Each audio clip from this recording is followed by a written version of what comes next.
بسم اللہ الرحمن الرحیم، ایاک نعبد و ایاک نستعین۔ میرے پاکستانیوں، جب میں سمجھتا ہوں کہ یہ اب حکومت کامیاب ہوگی سائفر کو دبانے کے لیے، کیونکہ سائفر کے اندر ایک ایسی چیز ہے جو ڈائریکٹلی یہ جو لوگ اس وقت حکومت کر رہے ہیں اور ان کے پیچھے جو سہولت کار تھا، یہ تو ڈائریکٹلی ان کے اوپر آتا ہے کہ انہوں نے ایک سازش کر کے ایک الیکٹڈ حکومت کرائی، لیکن یہ خود ہی اپنے پیر پہ کلہاڑی مارنے کے لیے ماہر ہیں۔ اتنا ان کو خوف ہے کہ عمران خان کسی طرح الیکشن سے باہر کیا جائے، کیونکہ ڈر لگا ہوا ہے کہ الیکشن میں آ گیا تو ہار جائیں گے، تو ان کی پوری کوشش ہوتی ہے کہ کوئی موقع نہ جائے کہ کسی طرح اس کو ڈسکوالیفائی کرے یا جیل میں ڈالے۔ یہ کوئی 14 مہینے سے یہ لگے ہوئے ہیں۔ پہلے اس سے میں صرف اعظم خان کے اوپر بات کرنا چاہتا ہوں۔ جس اعظم خان کو میں جانتا ہوں وہ ایماندار آدمی ہے، قابل آدمی ہے، اور جس طرح کی باتیں میں نے پڑھی ہیں سائفر میں وہ کہہ نہیں سکتا۔ جب تک میں اعظم خان کے منہ سے نہیں سنوں گا میں مانوں گا نہیں، کیونکہ اس میں یہ کئی باتیں حقیقت کے ساتھ نہیں ہیں، یا تو زبردستی سے اسے کروایا گیا ہے، کیونکہ زبردستی تو اس وقت ساری 2 پارٹیز بنا دی ہیں۔ زبردستی میں لوگوں کے اوپر بندوق رکھ کے کہ جی آپ اس پارٹی میں جائیں، اور بندوق کر کے دوسری پارٹی میں جائیں، ان کے ہی بیچاروں کا بیڑا غرق کر کے رکھ دیا اس میں۔ اور پھر جو ہمارے لوگوں کو جو زور ڈالا ہوا ہے پارٹی چھوڑو، بیچارے جیلوں میں ہمارے لوگ پڑے ہیں، عورتیں پڑی ہوئی ہیں، ان کو بس صرف کہیں کہ جی آپ عمران خان کے خلاف وعدہ معاف گواہ بن جائیں، یہ وہ بنتے ہیں تو آپ چھٹ جائیں گے، اور یا پھر کہ جناب آپ کھڑے ہو کے جا کے وہ ٹی وی پہ کہیں میں پارٹی چھوڑ رہا ہوں۔ یہ اس طرح کی اس وقت جو ہم تماشا دیکھ رہے ہیں وہ اس طرح کا چل رہا ہے، تو میں نہیں مانتا کہ اعظم خان نے کئی باتیں اس میں سے کہی ہیں اور کئی سچ بھی ہیں، لیکن سائفر تھا کیا؟ 6 مارچ کو 2022 6 مارچ میٹنگ ہوتی ہے۔ پاکستان کا ایمبیسڈر اسد مجید اور امریکہ کا جو under secretary of state Donald Lu, Washington میں میٹنگ ہوتی ہے، آفیشیل میٹنگ ہوتی ہے۔ آفیشیل میٹنگ کا مطلب کہ دونوں طرف نوٹ لے رہے ہوتے ہیں اس میٹنگ کے۔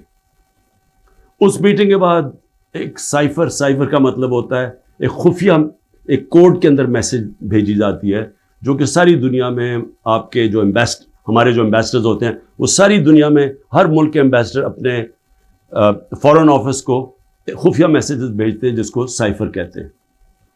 وہ سائفر آتا ہے پاکستان، اور وہ میں جب پڑھتا ہوں تو اس میں کیا لکھا ہوتا ہے؟ سائفر میں 2 مین چیزیں ہیں، باقی تو اور بھی چھوٹی موٹی چیزیں ہیں۔ سب سے بڑی چیز لکھی ہوتی ہے کہ جی عمران خان کو آپ نے عدم اعتماد کی ووٹ میں پاکستان کے پرائم منسٹرشپ سے ہٹانا ہے۔ اور ایک اور چیز لکھی ہوتی ہے کہ عمران خان نے اکیلا فیصلہ کیا کہ روس جانے کا۔ آپ کو پتہ ہے روس، اور تب تک جنگ شروع ہو چکی تھی روس کی یوکرین میں، تو عمران نے اکیلے نے فیصلہ کیا، جبکہ اسد مجید ہمارے ایمبیسڈر کہہ رہے ہیں کہ نہیں، عمران خان نے اکیلا فیصلہ نہیں کیا، یہ سب سٹیک ہولڈرز نے مل کے فیصلہ کیا تھا۔ لیکن جس طرح وہ بات کرتا ہے، اسد مجید، سلام کرتا ہوں میں اپنے ایمبیسڈر کو، وہ کہتا ہے اس کے بعد جو مجھے میسج کہ ان کے خلاف آپ کو پروٹیسٹ کرنا چاہیے، ڈیمارش کرنا چاہیے کہ اس نے بڑی غلط زبان استعمال کی ہے۔ غیرت مند ڈپلومیٹ ہمارا، لیکن وہ غیرت یہاں نہیں جاگتی جب وہ یہاں پہنچتا ہے۔ سائفر جاتا ہے آرمی چیف کے پاس بھی، فورن آفس میں بھی، میرے پاس بھی آتا ہے۔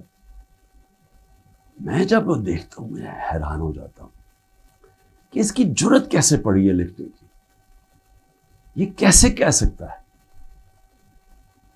اور پھر جب میں یہ دیکھتا ہوں کہ یہ کہہ رہا ہے ایک ایمبیسڈر کو کہ اپنے پرائم منسٹر کو آپ نے ہٹانا ہے، تو پھر میں دیکھتا ہوں کہ یہ میرے لیے تو نہیں ہے، ایمبیسڈر تو مجھے جواب دے ہے، تو مجھے کون ہٹا سکتا ہے؟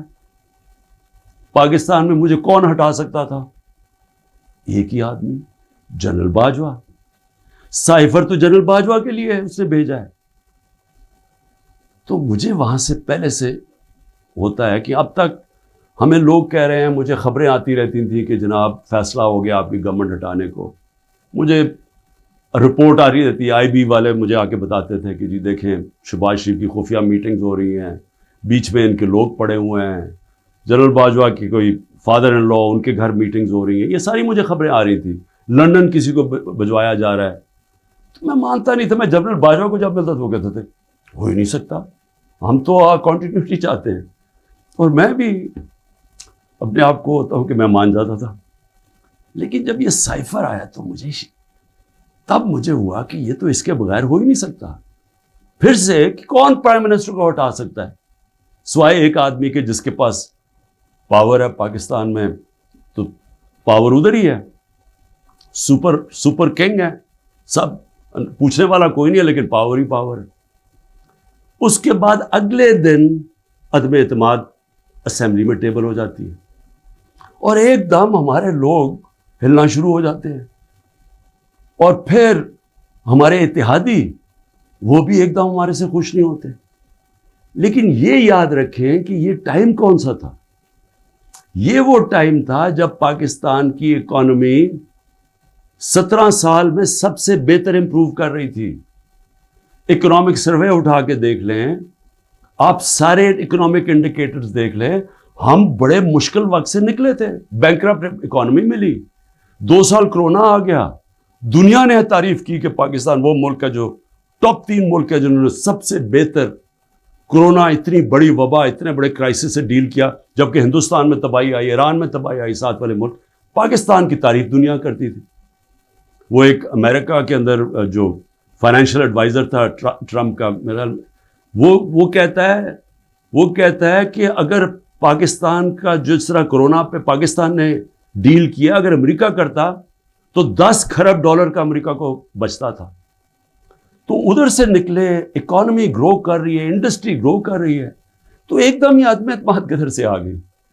تو جس کو میسج دی تھی اس نے اپنا کام شروع کر دیا, ایجنسیز نے کام شروع کر دیا, ہمارے لوگوں کو میسیجز آنی شروع ہو گئی کہ جناب ISI کے لوگ ایکٹیو ہو گئے.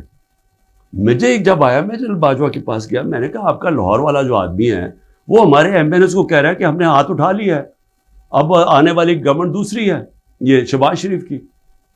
میں جنرل باجوہ کو وہ اچھا اس نے کہا ہے, میں ابھی اسے فارغ کرتا ہوں.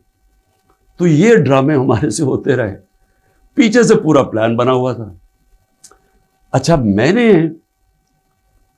پہلے تو میں یہ کہوں کہ مجھے اتنا شرم آئی, مجھے پاکستانی ہوتے ہوئے میں آپ کو سچ بتانا چاہتا ہوں, مجھے شرم آئی کہ اس کی جرت کیسے ہوئی کسی چھوٹے ایک آفیشل کی کہ جو ہمیں اتنی بڑی دھمکی دے دے اور ایمبیسڈر کے ذریعے میسج بھجوائے کہ پرائم منسٹر کو ہٹا دو.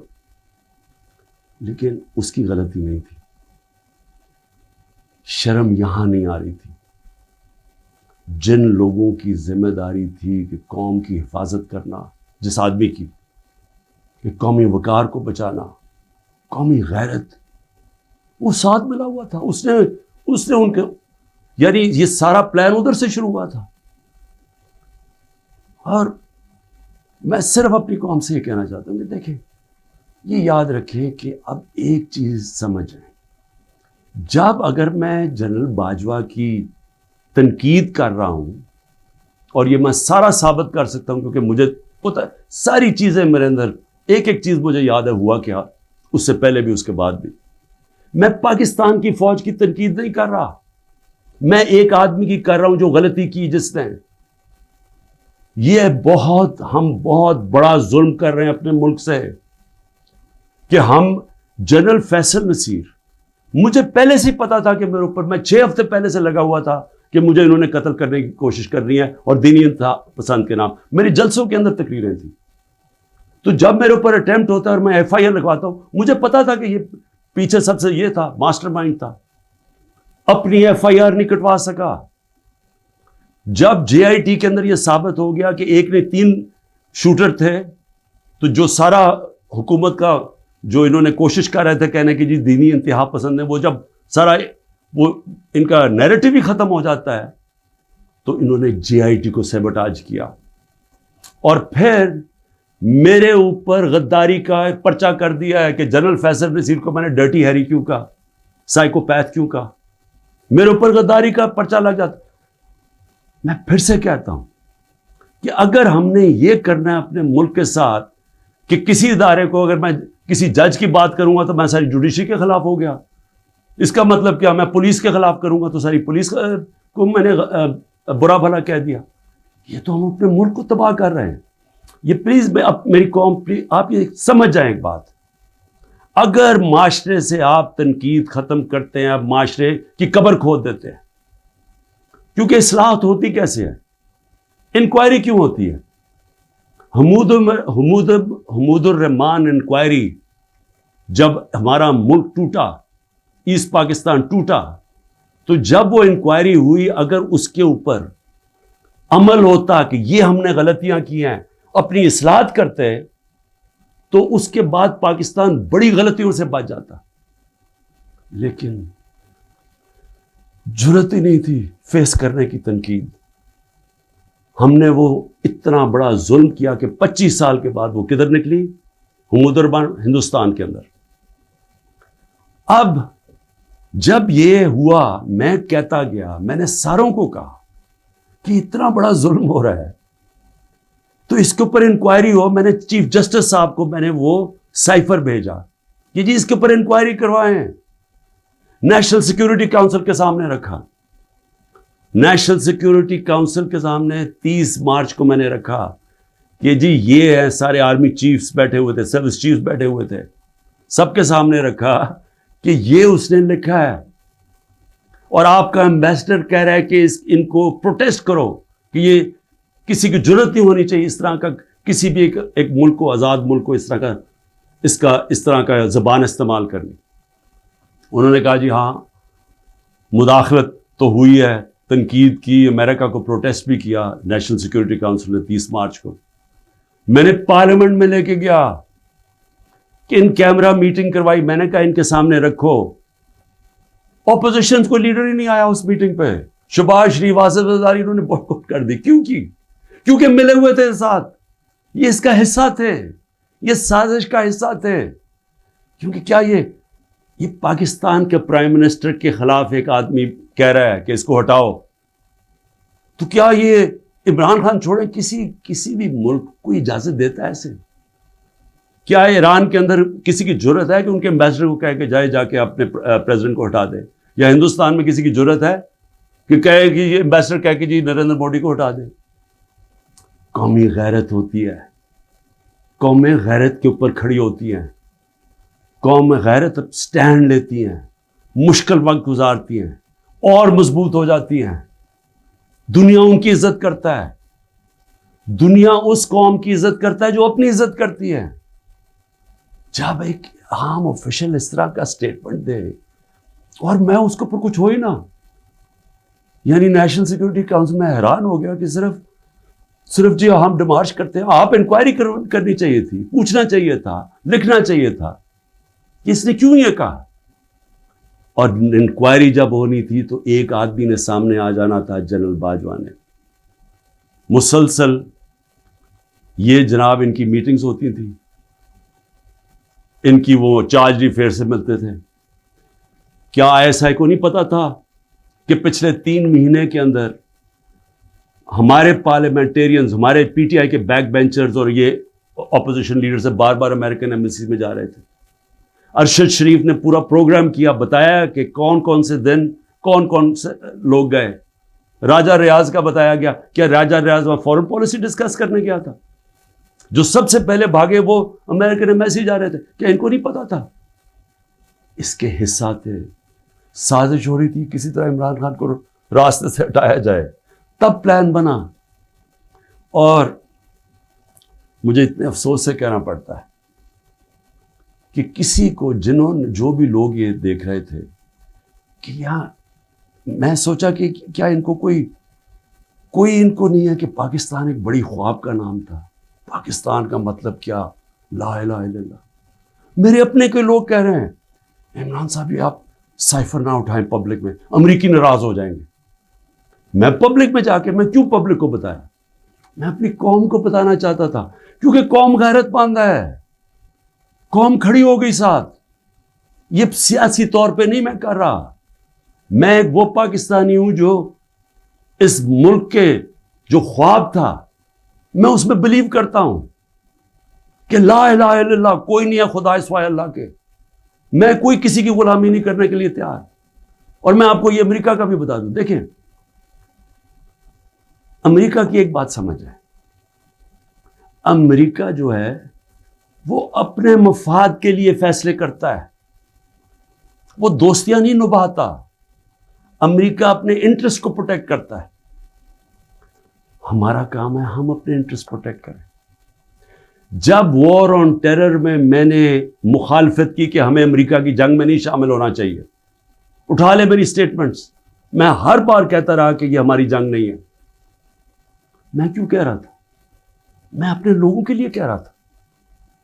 مجھے امریکہ نے باہر اینٹی امریکن کہنا شروع کر دیا، پاکستان میں مجھے انہوں نے طالبان خان کہنا شروع کر دیا کہ جی دیکھیں ہماری اپنی گورنمنٹ مجھے، یعنی ہمارا جو اس وقت جنرل مشرف نے کہا جی یہ تو داڑھی کے بغیر دہشت گرد ہے۔ میرا کیا مقصد تھا کہ آپ نے 80 کی دہائی میں لوگوں کو کہا کہ جب بھی فورن آکوپیشن ہو، یعنی کہ کوئی دوسرا افغانستان کے اوپر باہر سے روس نے قبضہ کیا ہوا ہے تو وہ جہاد ہے، اور جب امریکہ قبضہ کرتا ہے آپ کہتے ہیں اب دہشت گردی ہے۔ میں ان کو سمجھا رہا تھا کہ اس کا فال آؤٹ آئے گا پاکستان کے اوپر، 80,000 پاکستانی مار گئے،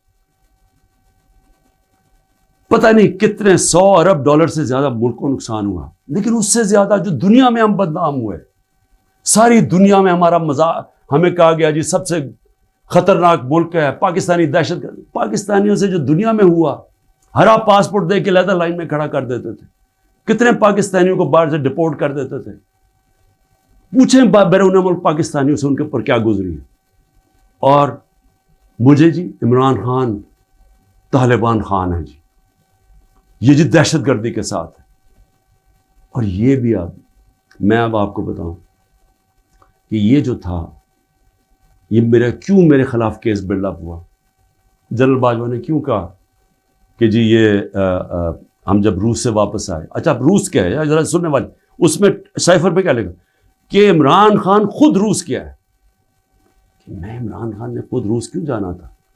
فورن آفس نے مجھے کہا، بیٹھ کے مشاورت ہوئی، ہم نے سارے پاکستان کے ایکس فورن سیکرٹریز کو بلایا، سب نے کہا کہ آپ کا رشیا جانا بہت ضروری ہے، ہمیں اپنے تعلقات ٹھیک کرنے چاہیے۔ پھر ہمیں 20 لاکھ ٹن گندم چاہیے تھی ان سے، وہ ہم بات کرنا چاہتے تھے، کنسیشن میں تھے۔ اس کے بعد جب ٹینشن ہوئی یوکرین سے تو تیل کی قیمتیں آسمانوں پہ چلی گئیں، کموڈیٹی سپر سائیکل آ گیا۔ انہوں نے کہا کہ آپ وہاں جا کے تو ان سے نیگوشیٹ کریں سستا تیل۔ تو سارا اسٹیک ہولڈرز کے ساتھ کہ جتنے بھی تھے انہوں نے پورا پلان کیا، ہم ٹرپ پہ جانے لگے۔ شام کو ٹینشن بڑھ گئی روس کی اور یوکرین کی۔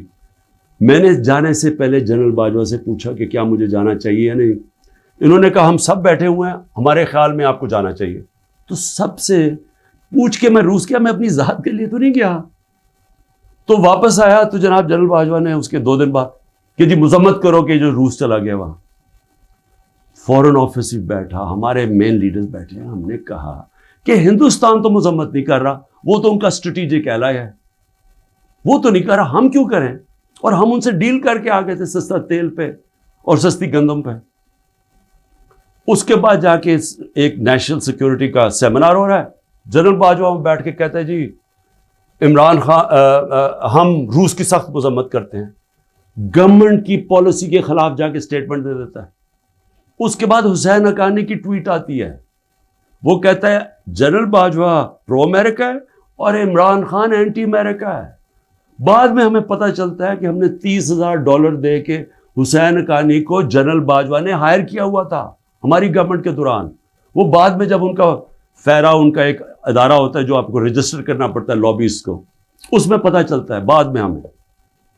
تو میرا اپنا ہی آرمی چیف میرے خلاف لابی کر رہا تھا، ان کو بتا رہا تھا میں کتنا برا ہوں۔ میں صرف آج یہ کہنا چاہتا ہوں کہ دیکھیں میرے پاکستانیوں، جو جدھر آج ہم کھڑے ہیں، ہمیں پہلے فیصلہ کرنا چاہیے کہ کیا ہم نے بیکاریوں کی طرح، ایک چونٹیوں کی طرح باقی زندگی گزارنی ہے پاکستانی ہوتے ہوئے؟ جس طرح ہم جا رہے ہیں تو کوئی مستقبل نہیں ہے۔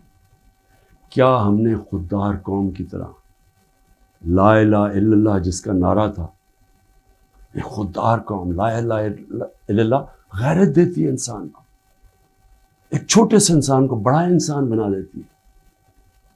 ہم ایک دنیا کے عظیم لیڈر محمد مصطفیٰ صلی اللہ علیہ وسلم، جنہوں نے جب مسلمان کمزور بھی تھے تو انہوں نے 2 سپر پاورز کے سربراہ کو خط لکھا کہ میں اللہ کا پیغام لے کے آیا ہوں، اس پہ چلو گے تو تمہاری بہتری ہے. خوددار، اللہ سے صرف ڈرنے والے لوگ. ہمیں یہ کیا بنا دیا انہوں نے کہ جی اپنا ہی ملک کا آرمی چیف ان کو لکھ رہا ہے کہ جی دیکھیں عمران خان یہ اینٹی امریکن ہے. تو میں اپنی قوم سے آخر میں کہنا چاہتا ہوں کہ دیکھیں ہو کیا رہا ہے پاکستان میں. ایک ہی چیز ہو رہی ہے، سب کچھ، کوئی فکر نہیں ہے ملک کدھر جا رہا ہے، کوئی اس وقت فکر نہیں کہ ملک کے سارے ادارے تباہ ہو رہے ہیں. سارا صرف ایک 1 پوائنٹ ایجنڈا ہے کہ عمران خان کو کس طرح ڈسکوالیفائی کرنا اور جیل میں ڈالنا ہے. یہ ایجنڈا ہے. اس کے اندر یہ سائفر بھی آ گیا. یہ نہیں ان کو پتا کہ سائفر میں ان کی تباہی ہے، کیونکہ یہ سب ملوث تھے اس میں. یہ شہباز شریف بھی تھا، زرداری بھی تھا، ساروں کو پتا تھا سائفر کا. سارے میٹنگز کر رہے تھے امریکنوں کے ساتھ. اور اس کے اندر جو جنرل باجوہ کا رول ہے وہ سب کے سامنے آئے گا کہ انہوں نے کیا رول تھا اس کا، اور کیسے ایک حکومت جو اتنے سالوں کے بعد صحیح پرفارم کر رہی تھی، جو اکانومی ہماری آگے جا رہی تھی، اس کو گرا کے ایک وہ چوروں کو اوپر لے کے آئے ہیں جو 30 سال ملک کو چوری کر رہے تھے، لوٹ رہے تھے، جو 30 سال ملک کو، جو خود جنرل باجوہ ہمیں بتاتے تھے، جو ملک کی اسٹیبلشمنٹ جن کی چوریوں کی بتاتی تھی، جو ایک دوسری کی چوریوں کا بتاتے تھے، جن کی انٹرنیشنل دنیا میں ان کی چوریوں کے اخباروں میں اور کتابوں میں جن کا نام آتا تھا، ان کو لا کے اوپر بٹھا دیا. انکوائری سب سے بڑی یہ ہونی چاہیے سائفر کے اوپر جو ایف آئی اے نہیں کر سکتی. اگر صحیح انکوائری کروانی ہے تاکہ ہم آگے یہ غلطیاں نہ کریں، تو انکوائری یہ ہونی چاہیے کہ یہ سازش میں کون کون شریک تھا کہ گورنمنٹ گرا کے ایک ملک کی اکانومی کی تباہ کیا، آج پاکستان کو گھٹنوں پہ رکھ دیا. آج اگر ہم ان کی مدد نہ کرتے اور آئی ایم ایف سے نہ کہتے کہ آپ کی سٹینڈ بائی ایگریمنٹ کے ہم ساتھ ہیں، تو پاکستان ڈیفالٹ کر گیا تھا. ڈیفالٹ کرنے کا مطلب کہ آج لوگوں کا معاشی قتل ہو جانا تھا، جو ہو چکا ہے. اس سے دگنی مہنگائی ہو جانی تھی، بے روزگاری، یعنی سارا جو ہماری باہر سے فائنینسنگ ختم ہو جانی تھی، جو آگے آج ہی برے حالات ہیں، اس سے دگنے ہو جانے تھے. کون ذمہ دار ہے اس کا؟ انکوائری یہ ہونی چاہیے کہ کس نے کیا، کس پلیئر نے کیا کیا رول پلے کیا. یہ انکوائری ہونی چاہیے. اور اس کے اندر یہ ایف آئی اے جو کہ شہباز شریف نے اپنے اوپر نوکر بٹھا دیے ہیں، یہ انکوائری نہیں کر سکتے. اور میں جو آخر میں بتانا چاہتا ہوں کہ جو کوششیں ہو رہی ہیں، کوشش کیا ہو رہی ہے؟ ہر چیز کرتے ہیں وہ فیل ہو جاتی ہے، کیونکہ اللہ حق ہے. توشہ خانہ کے اندر کیا چیز ہے جی؟ عمران خان نے ان کو کہا کہ جو توشہ خانہ میں ابھی بھی لوگ بیٹھے ہوئے ہیں جن کا کام ہے اسیس کرنا کہ ایک جب آپ کو تحفہ ملتا ہے اس کی کیا قیمت ہے، میں نے ان کو کہا کہ کم قیمت دکھاؤ.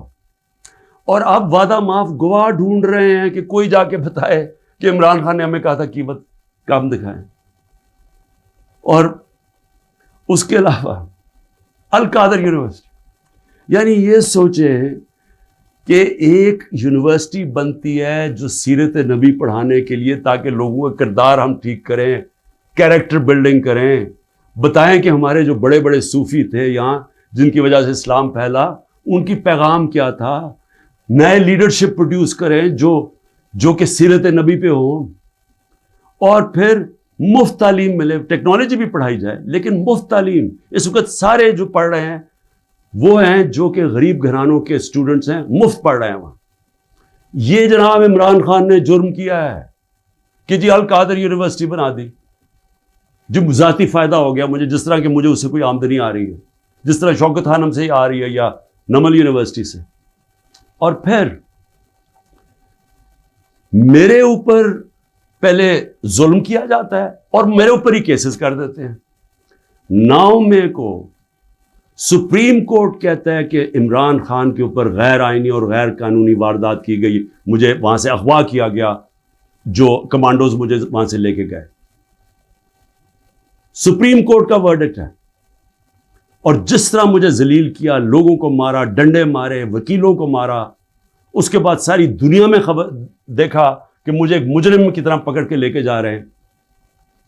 تو میرے اوپر 30 کیس ہو جاتے ہیں. جب میں 4 دن بند ہوتا ہوں اندر، جب جیل کے اندر، تو 30 کیس میرے اوپر ہو جاتا ہے کہ جی میری وجہ سے وہ جو رد عمل آیا.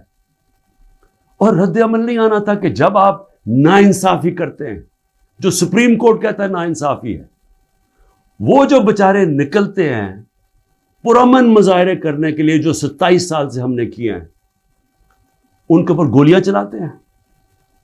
25 لوگ ہیں جن کو انہوں نے شہید کیا ہے. 16 کے پاس ہمارے پاس ڈیٹس ہیں، 9 غائب ہیں ابھی. 3 لوگوں کی ٹانگیں کٹتی ہیں. ایک آدمی پیرالائزڈ ہے اس وقت، کمر پہ گولی لگتی ہے. اور یہ کیا کرتے ہیں، اوپر سے انہی کے اوپر کیس بنا دیتے ہیں. ساری دنیا کے اندر اب جب ایک کوئی پولیس کی گولی لگی تھی نا، ایک فرانس کے اندر، 4 دن سارے فرانس میں آگ لگی، 100 بلڈنگز اور گاڑیاں جلا دی لوگوں نے. تو کوئی پوچھ نہیں رہا کہ آپ پاکستانی نہیں تھے. اور 100 لوگوں کو گولیاں اور لگتے ہیں، اور جن کو ایک کو جس کو گولی لگتی ہے، ٹانگ کٹ جاتی ہے، اس کو پکڑ کے جیل میں ڈال دیتے ہیں. یہ کسی ملک میں اس طرح ہوتا ہے؟ یہ ظلم ہوتا ہے. اور پھر ضلع شاہ کا قتل ہوتا ہے، عمران خان کے اوپر قتل کا کیس ڈال دیتے ہیں. بعد میں جب پتہ چلتا ہے تشدد ہوا اس کے اوپر 26 جگہ، تو پھر کہتے ہیں ایکسیڈنٹ میں، پھر بھی میرے پہ کیس ڈال دیتے ہیں. کوئٹہ کے اندر ایک سارے کوئٹوں کا پتہ ہے، ذاتی دشمنی پہ ایک وکیل مارا جاتا ہے، عمران خان کے اوپر 302 قتل کیس ہو جاتا ہے. میں سوال یہ پوچھتا ہوں کہ کیا قوم یہ ناانصافی نہیں دیکھ رہی؟